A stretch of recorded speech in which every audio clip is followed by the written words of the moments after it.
Madame, mademoiselle, monsieur, bienvenue à Metro News. Voici les principaux titres qui seront développés aujourd'hui. Toutes les dispositions sont déjà prises en vue de protéger les vies et les biens de la population à l'occasion des manifestations du 18 novembre prochain. C'est la garantie donnée par le directeur général de la police nationale, Michel-Ange Gédéon. Le secrétaire d'État à la sécurité publique, Ronsard Saint-Cyr, rejette les allégations selon lesquelles des membres de l'exécutif seraient impliqués dans les violences enregistrées ces derniers jours à la Saline. Selon lui, il s'agit tout simplement d'une guerre entre gangs rivaux. Le sénateur Jean-René Sénatus appelle au respect du mandat de 5 ans du président Jovenel Moïse. L'élu de l'Ouest exprime son désaccord par rapport aux politiciens qui réclament le départ prématuré du chef de l'État.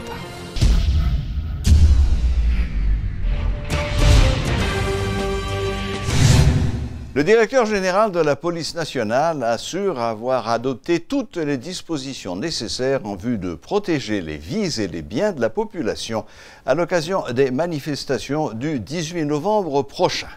Lors d'une rencontre avec la presse ce vendredi, Michel-Ange Gédéon révèle avoir organisé en début de semaine une séance de travail avec tous les directeurs départementaux, les directeurs techniques et l'état-major de la PNH sur les dispositions à prendre à travers tout le pays avant, pendant et après les manifestations. Il a fait remarquer que des dispositions sont également prises afin de combattre toute scène de pillage et de violence. Satisfait des résultats obtenus lors de la journée de manifestation du 17 octobre dernier, le chef de la police veut rééditer la stratégie payante à quelques modifications près que le chef de la police se garde de révéler. On a rappelé public là, on a rappelé chaque monde qui a investi espace public là, qu'il a investi pour une raison déterminée. Il a investi pour manifester. On a rappelé que manifester, pas écraser, manifester, pas brûler, manifester, pas coup de zame, manifester, pas voler. Automatiquement, yon moun rentré dans une démarche comme ça, eh bien, a gagné des patrouilles de police, a gagné aussi des autorités judiciaires qui accompagnent les policiers et capables de faire suivi à un monde qui a tendance à poser un comportement de déviance pendant ce moment.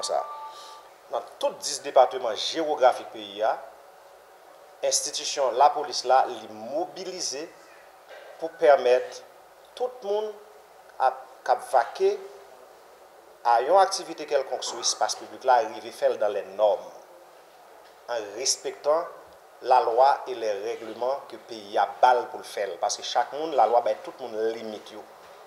Même si la loi reconnaît le droit pour manifester, c'est comme ça, la même loi, ça tout limite les gens par rapport à éventuels désordres qu'il a gagné pour le commettre. Donc, ce n'est pas minimiser, c'est parce que dans le moment 18 novembre, nous avons un caractère tout à fait particulier, puisque nous connaissons l'histoire même gens ensemble avec moi. Les autorités sont prêtes à faire face au mouvement du 18 novembre, garantie donnée par le secrétaire d'État à la sécurité publique.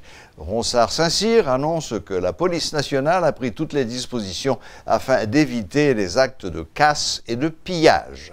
Reconnaissant le droit des citoyens de manifester, le secrétaire d'État les invite toutefois à adopter un comportement non violent lors de la manifestation. Nous recevons 4 demandes de manifestation, d'autorisation. 4 demandes, toutes sur l'Ouest. Bon, on va dire qu'il y a plusieurs territoires. Sur l'Ouest seulement, 4 demandes à 2-3 parcours différents, dont, point final là, les devants palais national. C'est pour vous dire qu'il travaille que la police pour le faire, de manière très professionnelle, une institution claire, il y a des moyens à disposition pour bailler service à la population. Ce n'est pas comme ça que la démocratie a fait. Elle n'est pas faite côté ou même, on prend espace à faire ce qu'on veut.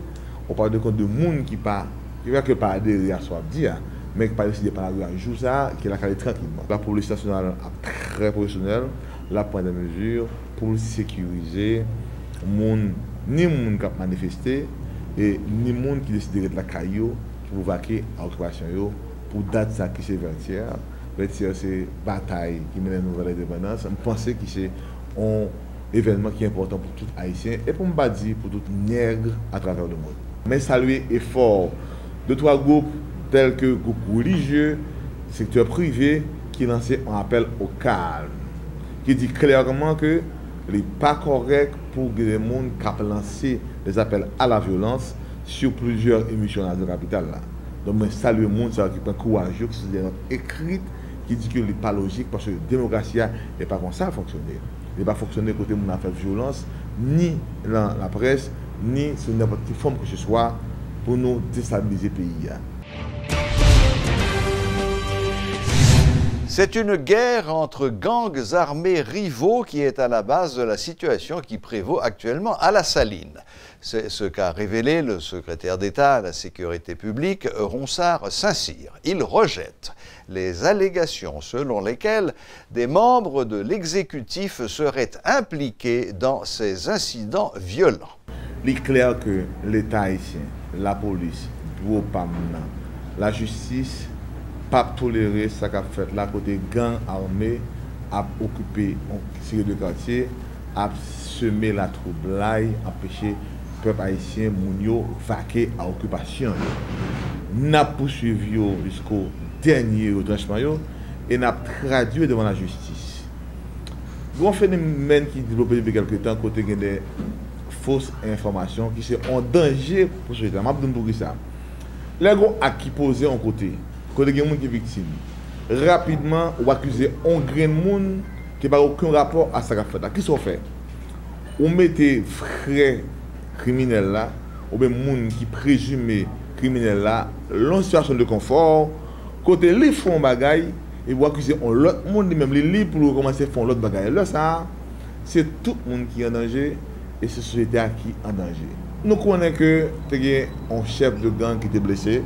Ça, tout le monde connaît, qui était dans l'hôpital Bernard-Meuse, que la police a arrêté, la fin prend soin, et que tu as un chef qui était mort, et que c'est malheureusement une histoire de gang armé. Mais la police, comme d'habitude, a responsabilité, pendant par rapport là, la fédération qu'on y a là, en présence du juge de paix et toute l'unité de la police en bas la Saline pour nous prendre contrôle zone. Le sénateur Jean-Renel Sénatus exprime son désaccord par rapport aux politiciens qui appellent au départ prématuré de Jovenel Moïse, rappelant qu'en démocratie, le respect des mandats doit être garanti. L'élu de l'Ouest a indiqué que ceux qui réclament le départ du président devront attendre les prochaines élections. Le parlementaire a également fustigé les politiciens qui appellent à la violence et profèrent des menaces à l'endroit de paisibles citoyens. Constat que nous faisons, Alvini, de défaillance institutionnelle, dont la justice. Moi, c'est sénateur, sénatus, m'a fait politique. Même qu'on n'aime pas qu'il doit diffamer Wendel Théodore, même lorsque je dis que j'ai immunité, je connais puisque peut-être moins bon, immunité n'a pas couvert diffamation que m'a fait. Mais il y a un sénateur ou bien un parlementaire qui va décider de dire, puisque le couvert d'une immunité, là, dit tout ça qui saute dans la bouche net contre le monde. Je pense que c'est même bagarre qui arrive dans la question politique là. Moi, je lis la loi sous parti politique qui parlait de promotion que le parti politique doit faire pour la démocratie. Démocratie, c'est un régime politique qu'on choisit qui lui-même fait valoir ça l'alternance politique. Dans la démocratie, je choisis de faire me représenter par un président, par des députés, des sénateurs, etc. C'est sûr, je ne vais pas dire député et sénateur, je ne vendre ni pays, ni je ne pas vendre président en pays. Moi-même, j'ai des problèmes avec un pile sorti président Jovenel a fait. Par exemple, il paraît, il dit, le président a parlé, point barre, il fini. Je te dis, attention président, quand on va aller là, pas bon, parce que on va gérer pour moi. On va gérer pour Wendel Théodore, on va gérer pour Radio Métropole, on va gérer pour Radio Caraïbe, on va gérer pour tout le monde. Par conséquent, on pas qu'à comprendre où c'est un super homme sur un boulevard quand on pas gagner un frein. Mais c'est normal pour gagner opposition. Qui stoppe le président qui dit attention, ça on dit pas ça. On a le boy ici, plutôt. C'est normal, le président te dit, dans la campagne, je vais mettre l'argent dans la poche moun. Je vais faire terre, soleil, de l'eau, je vais manger. C'est normal pour l'opposition qui dit président, je dis on va gagner 2 ans, on va gagner 3 ans, côté du riz, côté banane, côté patate que le pays a produit. Parce que le président a offert ça dans le cadre de campagne. Il faut qu'il respecte le moule que le débat dans la campagne. Mais le président a un mandat. Son mandat est de 5 ans. Dans la démocratie, il y a une alternance politique. Moi-même, qui fait politique, il faut que je regarde tout côté président a menti tout.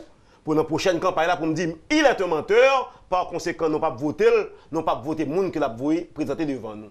Parce que son équipe a qu'un moule. Maintenant, si moi-même, avec le président, a réfléchi comme ça, c'est parce que nous avons un dénominateur commun. Le dénominateur commun, c'est Haïti. Je dis à me penser que des leaders politiques ont parlé qui oublient si vous avez créé Haïti. Parce que vous dit a réduit le pays en cendres, vous dit a bloqué la circulation, vous dit que vous ne pouvez pas faire one pot dans le pays, vous dit que vous ne pouvez pas aller à l'école. Or, si vous ne pouvez pas aller à l'école, ce qui passe, c'est que la relève n'est pas assurée. Maintenant, il y a un problème de mentalité. Et me demander est-ce que ce ne sont pas des fous qui sont censés diriger le monde de droite dans le pays.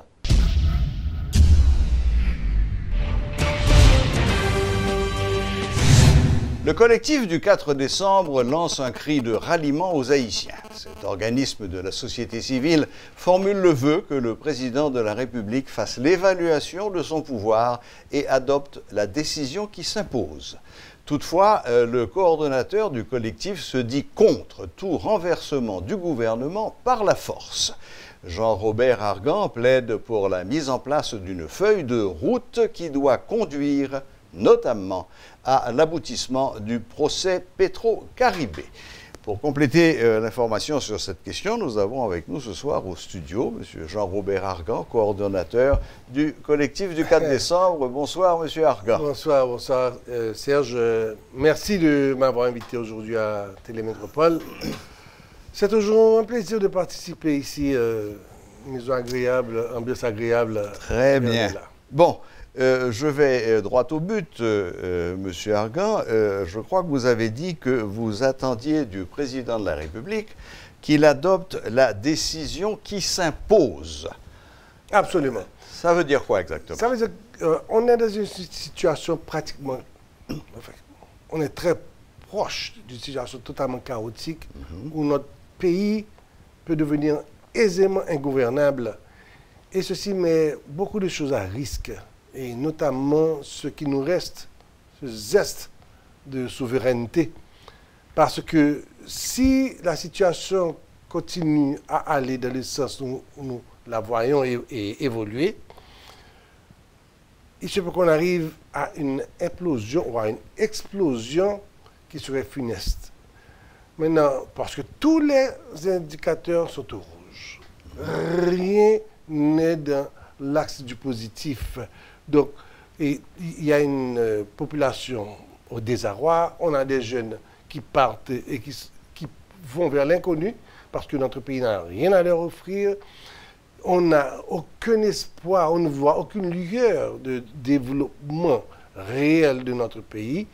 Rien n'est en place, il n'y a pas la stabilité qu'il faut pour que les investissements viennent dans notre pays ou que le secteur privé lui-même puisse investir parce que on ne sait pas où on va. La preuve, c'est que, et ceci depuis quelque temps, on voit cette décadence. Et simple, mais c'est un... Si vous descendez par exemple sur Delma aujourd'hui, la ville devient méconnaissable. Méconnaissable, et c'est systématiquement que vous passez par devant une maison, et puis vous voyez des murs cyclopéens à être dressés. Alors, maintenant, le problème, c'est que nous avons développé l'attitude de l'adaptation. En ce sens que et nous en sommes en train de payer les conséquences chèrement aujourd'hui. Serge, nous avons un problème d'électricité. Mais quelle est notre réaction? Notre réaction est en fait, ceux qui peuvent s'acheter une génératrice ou un inverteur, et au lieu de se mettre ensemble pour forcer l'État à donner cette électricité auquel nous avons droit. Nous avons un problème d'eau, nous faisons la même chose. Ceux qui peuvent, ils achètent des camions d'eau, un gallon d'eau, Bon, au lieu de faire le forcing sur l'État pour nous donner ceci. C'est vrai aussi On n'a pas de l'insécurité. l'éducation, de la santé, oui, exactement. etc. On a l'insécurité au lieu de faire cette pression sur nos dirigeants, sur l'État, pour qu'on ait une sécurité qui devienne une sécurité globale. Parce que la vraie sécurité n'est pas simplement la sécurité purement personnelle, mais globale. Non. Chacun, comme on voit, on montre les meilleurs. Donc maintenant, et ceci c'est une expression de notre adaptation. Et c'est funeste et ce n'est pas bon pour nous autres. Parce qu'à ce moment-là, le pouvoir ne se sent plus responsable envers les citoyens et les gens qui assaut le pouvoir font comme ils veulent. Maintenant, au niveau de la situation telle qu'elle se présente maintenant, on a analysé, on a regardé comment on peut éventuellement aborder cette situation et minimiser autant que possible, faire un appel pour minimiser les casses. Mais je vous arrête tout de suite, Monsieur Argan, si vous permettez. La mobilisation risque d'être énorme dimanche prochain, d'après toutes les indications. Mais je pense qu'il faut bien distinguer les deux catégories de gens qui vont manifester dimanche. Il y a l'immense majorité de ceux qui, à juste titre, vont exiger que le procès Petro-Caribé se fasse, c'est-à-dire que le gouvernement prenne les dispositions qui mènent à ce procès. Et il y a une frange de ceux qui vont manifester, qui eux, n'ont qu'un but, c'est de renverser le gouvernement au besoin par la violence. Donc, est-ce que ça ne revient pas, comme on dit parfois en créole, est-ce que ça ne revient pas à mélanger les taxidrons? Bon, c'est un cumul, c'est une addition de ces problèmes. Cette manifestation, c'est une expression de ras-le-bol. Absolument. Okay? Maintenant, ou d'une aspiration, d'une exigence que ce qui doit être fait soit fait. En fait, l'affaire Petro-Caribé n'est qu'une chose. Parce que ce n'est pas que Petro-Caribé. Il y a tout ce manquement. Et ce que les gens, ce que le citoyen attend de l'État, et que le citoyen ne retrouve pas, ou ne trouve pas. Il est comme ignoré ou laissé pour compte. Donc, il n'y a rien, on ne répond pas, l'État ne répond pas aux besoins primaires de la population. Oui, mais dimanche, dimanche prochain, c'est Petro-Caribé qui est en tête. Dit-on.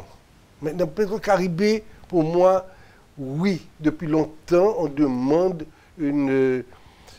On va rapidement vers le procès, mais ce n'est pas le procès, parce qu'il faut passer au moins à une première étape qui est la reddition de comptes. Il faut commencer par avoir une reddition de comptes, exiger une reddition de comptes, et si la personne ou l'institution est trouvée, ou bien, comment on dit, trouvé coupable ou présumé coupable, à ce moment-là, on va vers le procès. Le drame, c'est que quand on pense que nous parlons de quoi? 1,8 milliard ou 2 milliards de dollars et qu'on sait tout ce que cela peut faire dans un pays où il n'y a rien, c'est normal que les gens vous disent ce n'est pas possible, trouvez-nous cet argent. Parce que parallèlement à ce besoin et ce qui aurait pu être fait avec cet argent, on voit aussi l'exposition de la richesse ou du laxisme oui. de ceux qui détiennent le pouvoir. Si on avait encore vu une certaine austérité au niveau de la gestion de l'État, si on voyait que l'État faisait un effort de réduction des dépenses, on aurait pu éventuellement comprendre. Mais là, c'est la largesse. Je reviens rapidement sur le début de notre conversation et votre phrase que le président adopte la décision qui s'impose. À mes oreilles, comme j'imagine aux oreilles de beaucoup de ceux qui entendent cette phrase, ça veut dire, Monsieur le Président, faites le bilan de vos 2 premières années et faites paquet tout, démissionnez. Est-ce que c'est ce que vous avez voulu dire? Au fait, et vous l'avez souligné in limine litis, lorsque vous avez dit que il y avait l'évacuation par la force ou le retrait volontaire. Ouais. Si nous regardons l'évacuation par la force, c'est quoi? Ce sera lorsque la population aura gagné les rues et mobilisé les rues et fermé pratiquement le pays pendant 1 jour, 2 jours, 3 jours. Ça, on ne sait pas. Vous ne savez pas, moi je ne sais sûrement pas. Et je ne pense pas que les téléspectateurs sachent ce qui peut arriver le 18 ou le 19 ou le 17, 18, 19, on ne sait pas. Cependant, on sait une chose, c'est qu'il y a un ras-le-bol, c'est visible que les dirigeants, notamment le chef d'État, puisque le chef de l'État n'arrive pas ou n'est pas encore arrivé à juguler le mal. Maintenant qu'il est arrivé à un point où il a perdu pratiquement la confiance de la population, nous voyons difficilement qu'il puisse, sauf miracle, qu'il puisse regagner la confiance des citoyens et venir avec des dispositions en lesquelles le citoyen pourrait croire. À ce moment-là. Je rebondis rapidement sur ce que vous venez de dire à l'instant. Est-ce que vous n'avez pas le sentiment, comme beaucoup d'observateurs, que le nouveau gouvernement qui vient d'être nommé par Jovenel Moïse a enclenché un mouvement qui va dans le sens de ce que la population attend? Oui. Sauf que la méfiance est telle, la perte de confiance est si profonde que quel que soit l'effort qui est fait maintenant, on a toujours tendance à dire, ils auront tendance à dire, ah, c'est du camouflage.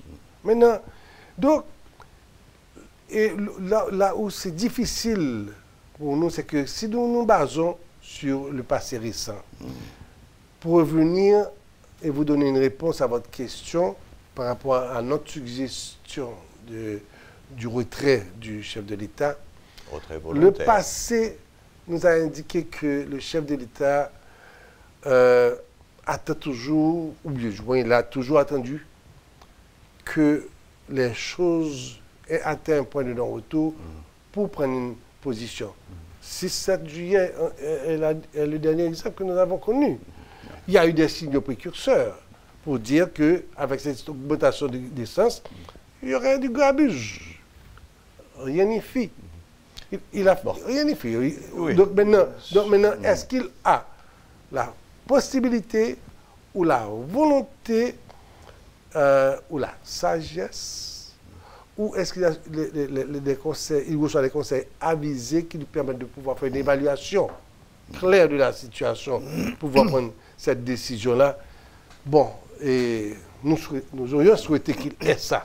D'accord. Alors, on va terminer sur cette dernière question, M. Argan. Donc, vous venez de nous dire clairement que votre souhait, le souhait profond du collectif du 4 décembre, c'est que M.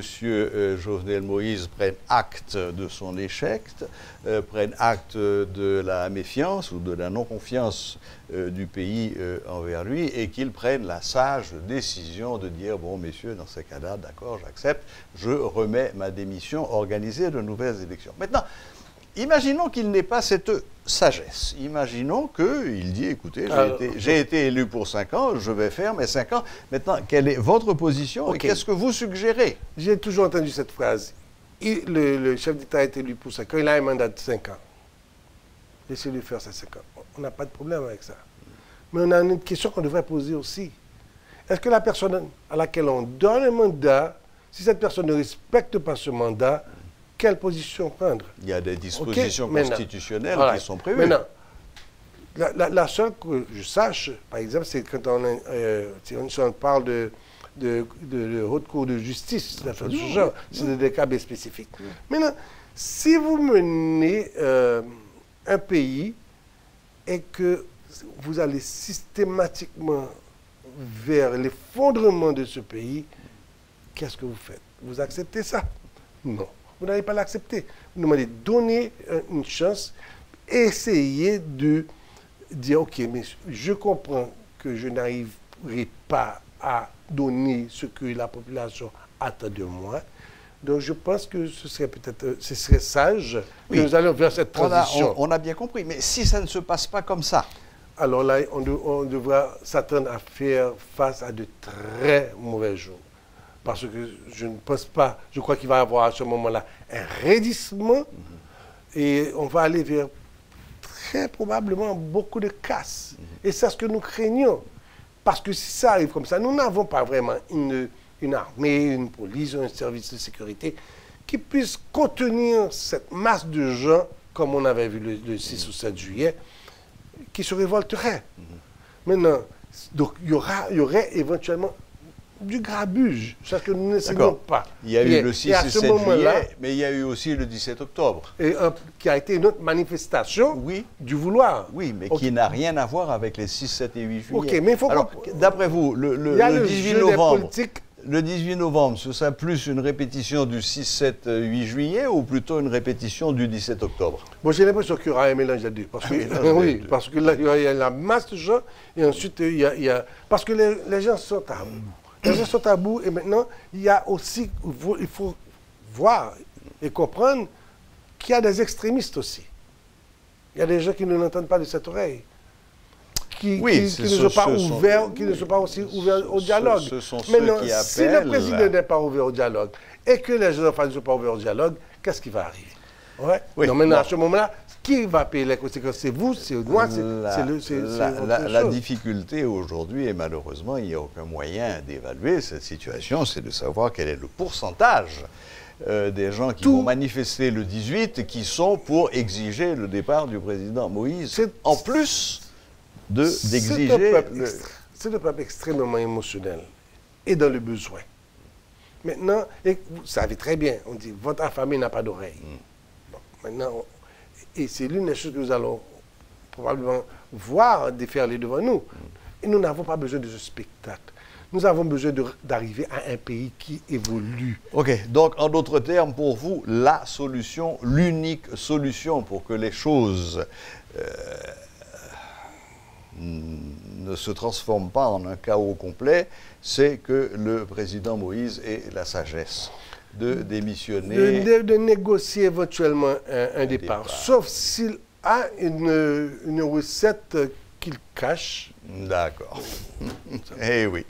Eh bien, écoutez, on n'a plus longtemps à attendre, n'est-ce pas, avant de savoir à quelle sauce nous allons être mangés. Parce qu'il faut dire qu'au niveau du collectif aussi, nous sommes contre ces histoires de renversement du gouvernement, de déchoucage par la force, du haut toi que je m'y mette. Non, parce que ce qui nous guide, c'est l'avenir de notre pays, ce qu'il faudra faire, ce qu'on devrait atteindre, parce qu'il y a toute une affaire à faire de notre pays. C'est ça notre chose. Bien sûr, mais c'est pour ça qu'on a préparé pratiquement une feuille de route. Cela dit, vous êtes également conscient que le départ de M. Moïse ne va rien résoudre. Bon, et non. Qu'est-ce qui va le remplacer? Non. Parce que, eh ben oui. On va dans l'inconnu, encore une fois. Non. Justement, c'est pourquoi j'ai dit que, et j'étais été sage, qu'il négocie éventuellement son départ.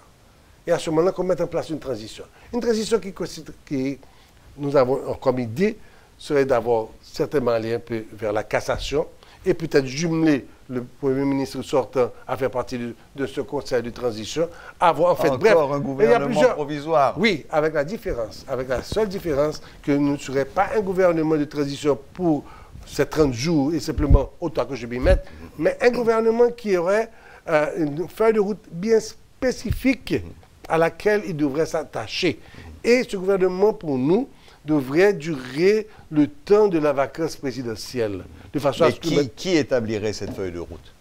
Ça doit se faire entre nous. Ça doit se faire. C'est nous. C'est pourquoi j'ai dit qu'il faut négocier cette transition-là éventuellement. Donc vous allez vous asseoir, vous, collectif, vous allez vous asseoir avec la société civile, les partis politiques, y compris Monsieur Moïse Jean-Charles et Maître André. Maître André Michel.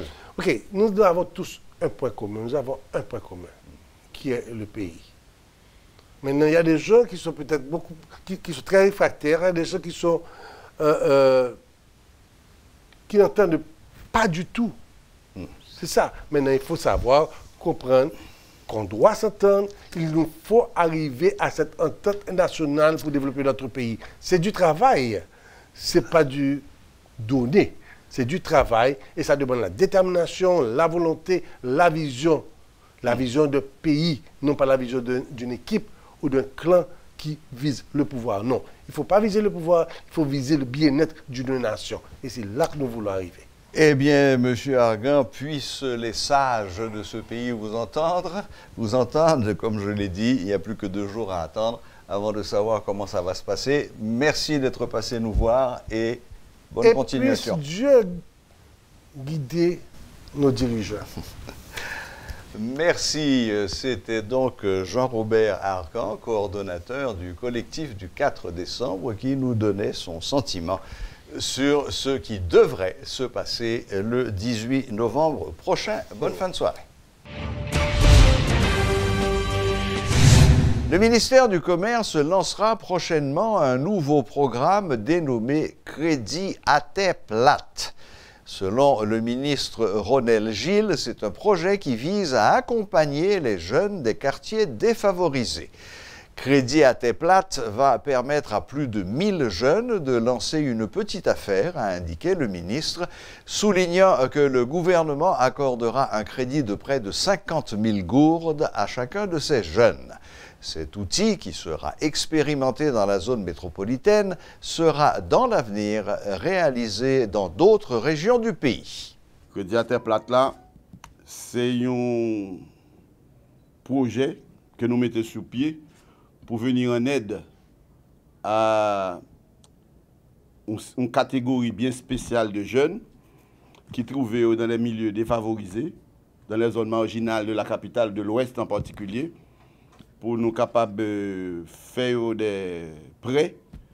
Ça a un petit business déjà, ce n'est pas bagaille qui, c'est pas de gros entreprises, mais qui avec le temps, ça dépend de gens dédiés à ça, va le faire, qui est capable de des entreprises. Parce que il y a une expérience qui fait ailleurs, il y a que ce n'est pas forcément quantité d'argent de départ là qui est déterminant. C'est l'obstination à vouloir réussir qui est plus déterminant.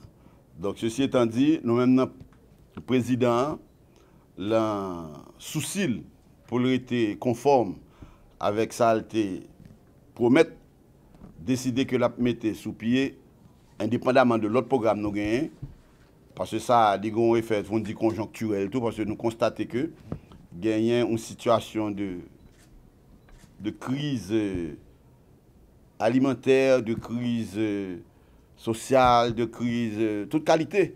Donc maintenant, pour ne pas laisser de côté une catégorie vulnérable, c'est pas moi qui ai besoin de crédit aucun côté, parce que c'est tellement vrai que nous parlons des gros bagailles.